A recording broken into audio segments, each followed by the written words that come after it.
Final answer की declare केली, त्यानुसारही माझा स्कोर 522 येत आहे. पण जेव्हा एनटीएने रिझल्ट डिक्लेअर केला त्या टायमिंगला रिझल्ट स्कोर कार्ड मध्ये माझा 95 मार्क्स दाखवत आहे. हे आलेलं आहे त्याचं गुणपत्रक, जे ओरिजिनल स्कोर कार्ड, तर त्याच्यावरती त्याचे 95 मार्क्स येतात. आणि हे आन्सर की OMR शीट ही पुन्हा एकदा त्यांनी चेक करावं आणि आम्हाला न्याय द्यावा. त्याला जेवढे मार्क येते तेवढेच द्या, आम्ही एवढंच म्हणतोय फक्त. मुलगा सध्या तिथं आहे, दुपारी हायकोर्टामध्ये, दुपारी तो बीडला येणार आहे. तो सुद्धा पूर्णपणे खचून गेलेला आहे. नीट पेपर फुटी प्रकरणानंतर जे आहे ते नीटची परीक्षा कुठेतरी पारदर्शकपणे होईल असं वाटलं होतं. मात्र काल नीट पेपरचा जे आहे ते निकाल हाती आलेला आहे आणि जे धक्कादायक निकाल आहे म्हणावा लागेल, कारण बीड जिल्ह्यामध्ये जे विद्यार्थी होते त्यांच्या जो निकालामध्ये आहे तो गुणांमध्ये महाघोटाळा झालेला आहे. त्याच महागुणांच्या घोटाळ्यामधलं जे दडलेलं जे रूप आहे किंवा जे उत्तर आहे ते आपण या घरांमधून घेण्याचा प्रयत्न करणार आहोत. ज्या ठिकाणं ज्या सोहम गवतेने जे आहे त्या ठिकाणी अभ्यास केला होता, स्टडी केली होती, हा संपूर्ण त्याचा परिवार आहे, आई वडील आहेत. याच ठिकाणी तो स्टडी करायचा, जो की संपूर्ण प्रकार समोर आलेला आहे. त्यांच्या कुटुंबियांसोबत, आई वडिलांसोबत संवाद साधणार आहे. संपूर्ण धक्कादायक प्रकार म्हणावा लागेल, तुम्हाला धक्का बसलेला आहे.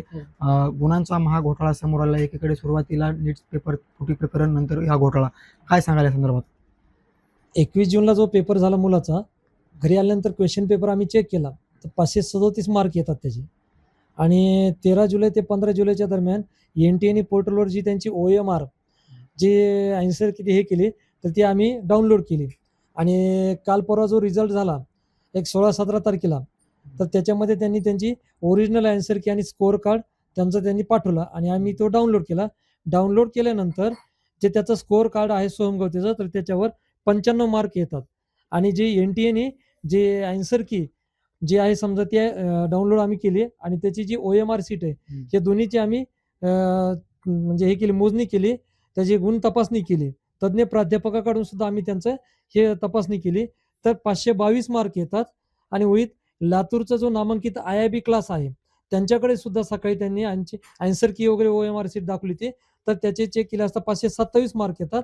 आणि जे हे आलेलं आहे त्याचं गुणपत्रक, जे ओरिजिनल स्कोअर कार्ड, तर त्याच्यावरती त्याचे 95 मार्क्स येतात.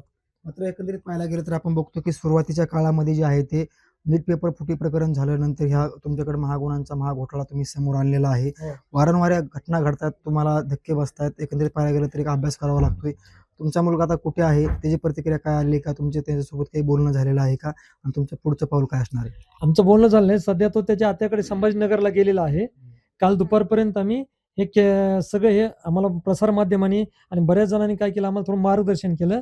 आणि एक जणांनी सांगितलं थोडं हायकोर्टामध्ये थोडी यांची याचिका दाखल करा. आम्ही तिथं सुद्धा मार्गदर्शन घेतलं. मग मुलगा सध्या तिथं आहे, एक दुपारी हायकोर्टामध्ये, दुपारी तो बीडला येणार आहे. तो सुद्धा पूर्णपणे खचून गेलेला आहे. आज 1:30 वाजेपर्यंत आम्ही तिघांनी पाणी वगैरे काहीच घेतलं नव्हतं. बरंच मुलाला थोडं समजून सांगितलं. आणि आता आमची फक्त एवढीच प्रतिक्रिया आहे की याच्यामध्ये जे शिक्षण मंत्री असतील, मुख्यमंत्री असतील, सरकार असतील आणि NTAचे जे मेन टीम आहे, तर आमच्यावर फक्त न्याय करावा. आणि हे आन्सर की OMR शीट ही पुन्हा एकदा त्यांनी चेक करावं आणि आम्हाला न्याय द्यावा. सर, डोळ्यामध्ये आसू दिसतात, साहजिक आहे, कारण संपूर्ण अभ्यास करावा लागतो, यासाठी झटावं लागते, मेहनत घ्यावी लागते. तुमच्या समोर संपूर्ण प्रसंग आलेला आहे, मात्र वारंवार हे घडते. या संदर्भात काय सांगाल आणि तुमची मागणी काय असणार आहे? आमची मागणी एवढीच आहे की हे जे चुकीचं पाऊल होतं NTAने, ते गरीब विद्यार्थ्यावर, होतकरू विद्यार्थ्यावर ह्याच्यावर अन्याय होत आहे. आणि आम्हाला एवढंच म्हणायचं, प्रशासनाने ही याची खबरदारी घ्यावी की हे जे समजा असा कारभार चाललाय तो फक्त बंद करावा. माझ्यासोबत त्यांच्या आई आहेत. ते काय सांगाल? संपूर्ण प्रकार समोर आलेला आहे. या संदर्भात तुम्ही दररोज जे आहे ते वारंवार तुमच्या मुलासोबत तुमचं बोलणं होतच असेल. मात्र अभ्यास कसा केला, काय केला, काय घडलं, त्यांनी तुम्हाला सगळं सांगितलेलं असेल. मात्र ज्यावेळेस आज तुम्ही संपूर्ण प्रकार बघितल्यानंतर तुम्हाला धक्का बसलेला आहे. धक्का बसला म्हणजे आमचं ते म्हणजे बघणं आणि त्याच्याकडे असं पाहणं म्हणजे आमच्याच्याने शक्यच होईना गेलं. कारण त्याने आज 3-4 वर्ष झालं, 10वी पासून तो हे करते. आज 4 वर्ष झालं त्याच्यामध्ये सर. आणि 4 वर्षातही त्याचा म्हणजे आठवड्याच्या पेपरला त्याचा स्कोर कधीच कमी येत नव्हता. आणि आताही त्याचा चांगला म्हणजे 522 तर आपल्याला येतायतच, पण 522 येऊन जर त्याचे स्कोर कार्डवर जर तेवढे एकदम 95 येते, तर आम्ही असं म्हणजे पूर्ण हे होऊन गेलो सर. त्याच्यामुळे त्यांनी इतकी मेहनत केली की तो असा म्हणजे आराम हे तर त्याच्या ह्याच्यातच नव्हतं. कधी 2-3 तास बळच आम्ही, नाही तो आराम कर, तरी पण म्हणायचा नाही आपल्याला हे पूर्ण कव्हर करायचंय. म्हणून तो इतका मेहनत करायचा होता रात्रंदिवस. कधी कुठं कोणाचा कार्यक्रम नाही, कोणासोबत म्हणजे कोणासोबत कॉन्टॅक्टच नव्हता त्याचा. एकदम अभ्यास आणि तो त्यांनी पूर्ण मोबाईलला असे लॉक टाकून घेतले होते बहिणीकडून. हे तुम्हाला सगळं अपेक्षित होतं का? अपेक्षित आम्हाला हे अपेक्षितच नाही, हा रिझल्टच अपेक्षित नाही. आता तुमची मागणी काय आहे नेमकी? आमची मागणी एवढंच आहे की त्याच श्रेय त्याला द्या तुम्ही. सरकारकडे काय मागणी आहे? सरकारकडे एवढंच मागणी की त्याचा पेपर ओरिजिनल आहे, सगळे त्यांनी म्हणजे सगळं समोर आहे, मग त्याची त्याला जेवढे मार्क येते तेवढेच द्या. आम्ही एवढंच म्हणतोय फक्त की असं आम्हाला काही हे नकोय, पण जेवढे मार्क येते तेवढे त्याचे त्याला द्या. नमस्ते, माझं नाव सोहम गवते आहे.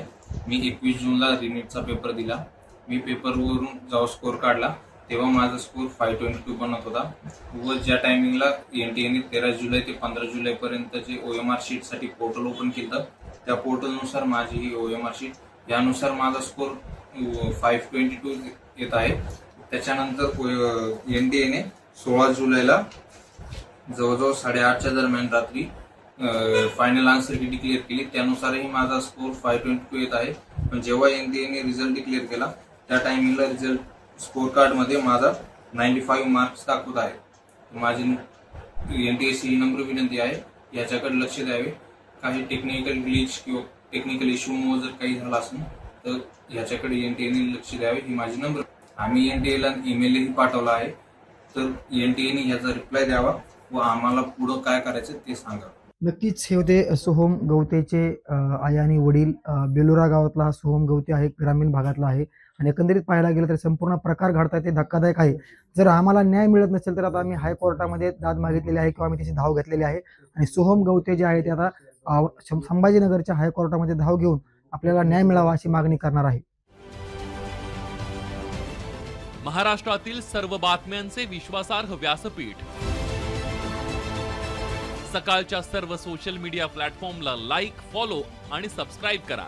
तसंच सर्व नोटिफिकेशनसाठी बेल आयकॉन प्रेस करायला विसरू नका.